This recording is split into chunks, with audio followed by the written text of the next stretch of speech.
Όταν θα δείτε αυτή την εκπομπή, προφανώς θα έχει συμβεί το trade deadline και ό,τι να έχει γίνει με τους Lakers θα έχει γίνει. Και τα λέμε όλα αυτά γιατί το τελευταίο χρονικό διάστημα οι Lakers καταρχήν κάνανε μια πολύ μεγάλη νίκη. Νικήσανε τους αιωνίους, γιατί αυτοί είναι οι αιώνιοι, μέσα στο Boston Garden. Στις καρδιές μας ήταν. Ποιοι είναι μόνο. Οι αιώνιοι, οι Celtics. Ήταν μεγάλη νίκη. Χωρίς τους στάρ τους. Χωρίς τον LeBron και χωρίς τον Anthony Davis. Πήγανε δηλαδή για βόλτα. Έτσι, και ο βασικός λόγος που ο LeBron δεν έπαιξε ήταν γιατί ήθελε να παίξει το επόμενο μάτς. Το επόμενο μάτς ήταν στη Νέα Υόρκη με τους Knicks. Έτσι. Και έχει ξεκινήσει όλο αυτό το χρονικό διάστημα μια τεράστια παραφιλολογία, την οποία την ενισχύουν όλα τα media και κυρίως τα media της Νέας Υόρκης, ότι αν θέλει ο LeBron να πάρει ένα ακόμα πρωτάθλημα και να συνεχίσει όλο αυτό το για τον GOAT κτλ., υπάρχει μόνο μια ομάδα η οποία μπορεί να δώσει αυτό το potential ρεαλιστικά και είναι μια ανερχόμενη δύναμη στον μπάσκετ που λέγεται New York Knicks. Έτσι. Ο Λεμπρόν εμφανίστηκε στη συνέντευξη στο τέλος μετά το παιχνίδι, το οποίο κερδίσανε. Ναι.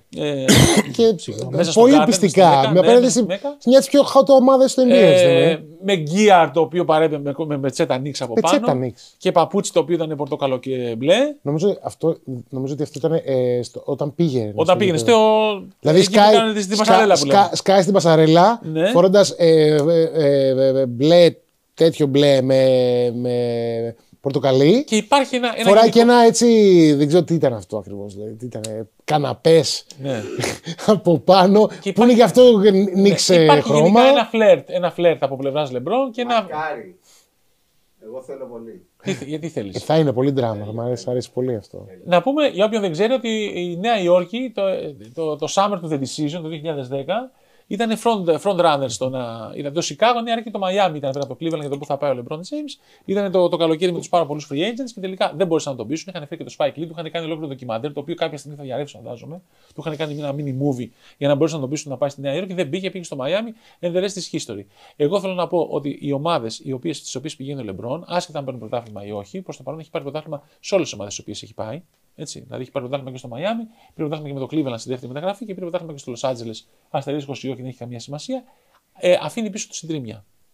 Ναι, καλά είναι. Καμένη γη. Αφήνει καμένη γη. Οπότε, πούλα όλα τα assets σου γιατί θέλω τώρα να κερδίσω. Και γενικά την ανακατώνει πάρα πολύ την ομάδα. Δηλαδή, αλλιώς ήταν οι Lakers πριν πάει ο LeBron και αλλιώς είναι τώρα για τη στιγμή που είναι. Αυτά. Δεν ξέρω τι θα έχει γίνει. Θεωρώ ότι δεν υπάρχει περίπτωση να πάει στους Knicks. Ειδικά ο Τίμπο, το ξέρω εγώ, δεν είναι και ο καλύτερος του φίλου. Ναι, ναι. Να μιλήσω λίγο. Πες. Εντάξει, τώρα. Είναι εντελώς ασόβαρο τώρα η συμπεριφορά του Λεμπρόν. Πρώτα απ' όλα, πρέπει να πούμε ότι υπάρχει ένα μέρος της ιστορίας αυτής, το οποίο δεν το ανέφερες, και είναι το ραντεβού του Rich Paul με τον Leon Rose. Για να λύσουν το θέμα που έλεγες. Το beef τους. Ναι. Υποτίθεται τα βρήκαν κάπως, το οποίο όμως θα μπορούσε να είναι για την Clutch και την ACC, πώς λέγεται τέλος πάντων, CAA, μεταξύ τους, ή θα μπορούσε να είναι και συζήτηση για ένα υποθετικό trade το οποίο θα μπορούσε να γίνει. Επίσης, ο LeBron έχει player option φέτος. Δεν έχει. Ναι. Πάντα έχει player option πλέον. Οπότε θα μπορούσε να έχουν μιλήσει και να πούνε, ρε παιδί μου, κιόλας, μήπως σας ενδιαφέρει να επιλέξετε τον Bronny James στον πρώτο γύρο. Να του δώσουμε και ένα εγγυημένο συμβολέκι. Μια και λέγαμε στο προηγούμενο για τον Doc Rivers.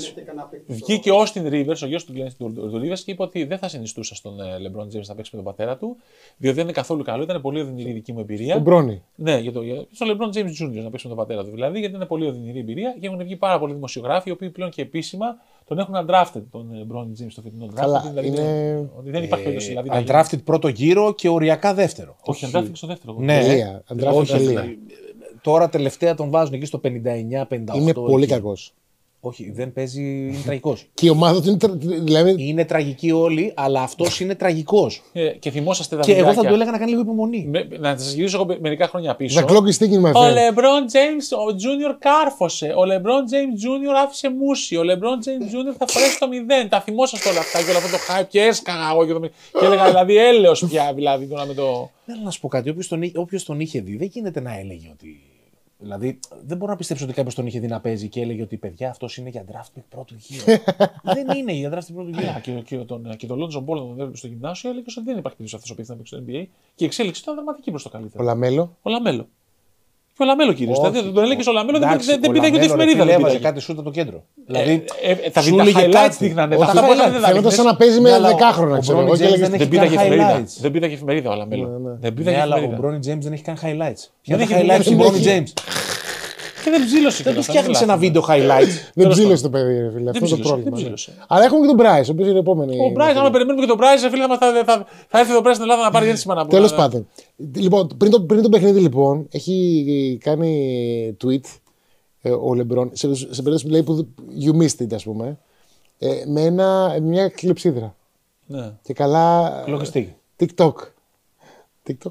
Λοιπόν, που ουσιαστικά αυτό έβαλε φωτιά στην επιτυχία. Ο LeBron James δεν κάνει τίποτα χωρίς να το σκεφτεί. Είναι όλα προμελετημένα, έτσι. Έχει εδώ πέρα βάλει πίεση στο Μπελίνκα να κάνει κάτι στο deadline. Υπάρχει ακόμα ένα first round pick το οποίο δεν έχει δώσει.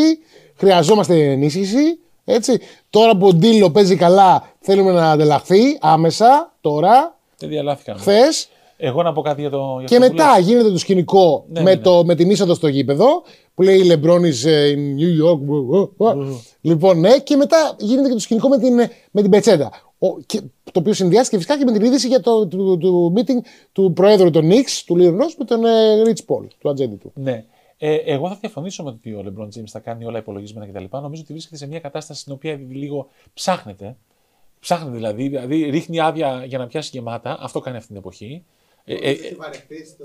Έχει βαρεθεί στους Lakers και αυτή τη στιγμή οι Lakers πέρσι πώς το γυρίσανε και είχαν επιτυχημένη σεζόν. Με trade deadline deals. Ακριβώς. Που άλλαξε ολόκληρη τη φιλοσοφία της ομάδας και σου λέει να κάνουμε το ίδιο και φέτος.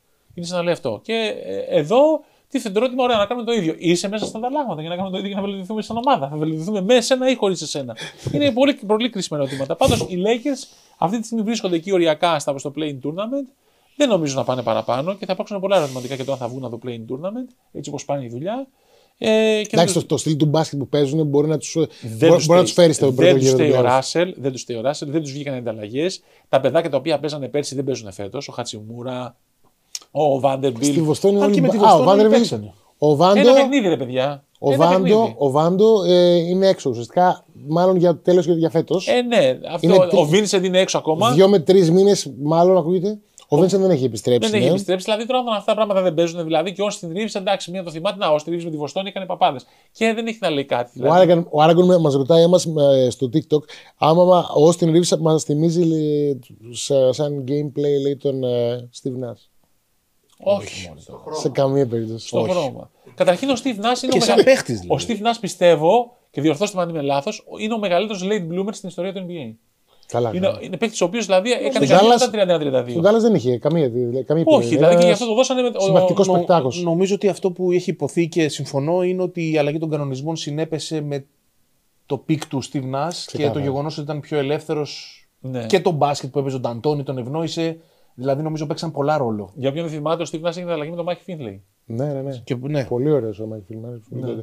Επίσης ο Steve Nash δεν έκανε θέατρα. Ενώ ήταν έτσι. Ο Ρίβς κάνει θέατρα. Φουλ. Βασικά δεν είναι ο Ρίβς συγκεκριμένα. Το κάνουν γενικότερα. Όποιος μπορεί να πάρει φάουλ παίρνει και του λένε οι προπονητές της εποχής. Πάμε. Ο Steve Nash ενώ ήταν έτσι, δεν έπαιρνε βολές έτσι. Ωραία. Να κάνουμε μια πρόβλεψη για τον LeBron. Ο LeBron θα τελειώσει την καριέρα του στους Lakers, τι πιστεύετε? Ναι. Εκεί θα τελειώσει την καριέρα. Θα παίξει άλλη μια χρονιά, πιστεύεις, και τέλος. Θα παίξει μπορεί και παραπάνω. Μπορεί και παραπάνω. Γιάννη, τι λες? Αρχικά περνάμε τους 40.000 πόντους σε ένα μήνα. Νομίζω ότι θα μείνει στους Lakers και εγώ αυτό λέω.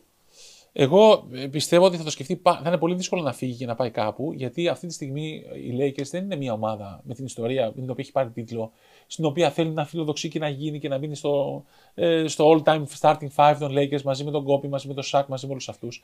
Είναι και μια πόλη η οποία του δίνει την ευκαιρία να κάνει όλες τις δραστηριότητες τις οποίες έχει, σαν manager, σαν επιχειρηματία, σαν οτιδήποτε. Οπότε είναι πάρα πολύ δύσκολο να σηκωθεί, να φύγει και να πάει κάπου αλλού. Ωραίο είναι το εγχείρημα αυτό με το γιο του που θέλει να παίξει και μπου κτλ. Αλλά δεν το βλέπω. Δεν το βλέπω εύκολα. Δεν το βλέπει να γίνει. Δεν το λέω να τον παίρνει μια ομάδα. Σίγουρα θα τον πάρουν οι Lakers. Θα δεύτερο γύρο κάτι. Ή undrafted. Δεν θα είναι πολύ ευχαριστημένο. Δεν θα είναι πολύ ευχαριστημένο ο Λεμπρόν να ήταν undrafted. Τι να κάνουμε τώρα, δεν μπορεί να το θέμα είναι να πάρει λεφτά το παιδί. Να πληρωθεί. Λόγω ονόματος, όχι λόγω αξίας. Δεν θα πληρωθεί τόσο καλά. Λοιπόν, μας λέει εδώ πέρα ένας φίλος. Λέει, ο Τερέγκο, λέει, αν είναι ο Λεμπρόν να παίξει μαζί με τον Μπράις, θα είναι μόνο στο Περιστέρι με συμπαίχτη Μπογρίνιο.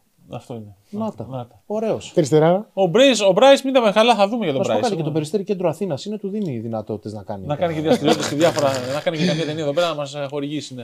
Να έρθει εδώ πέρα να τον έχουμε καλεσμένο. Αχ, αυτά θα είναι. Ο Ζάνο καλή φίλη να κάτσει δίπλα σου. Καλά, Ρίτς, πολύ τώρα θες εσύ. Λοιπόν, αυτά έχουμε κάτι άλλο να το κλείνουμε γιατί με το TikTok αυτό θα μας πέσουν οι μπαταρίες όλα κτλ.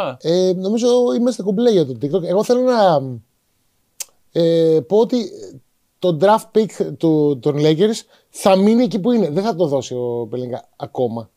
Μάλιστα. Θα αντέξει άλλο ένα trade deadline χωρίς να δώσει και όλο το τα παρουσιακά στοιχεία. Και με αυτό το serial. Μείνετε συντονισμένοι εδώ γιατί έχουμε και άλλα βιντεάκια στο YouTube. Underdogs και συνεχίζουμε.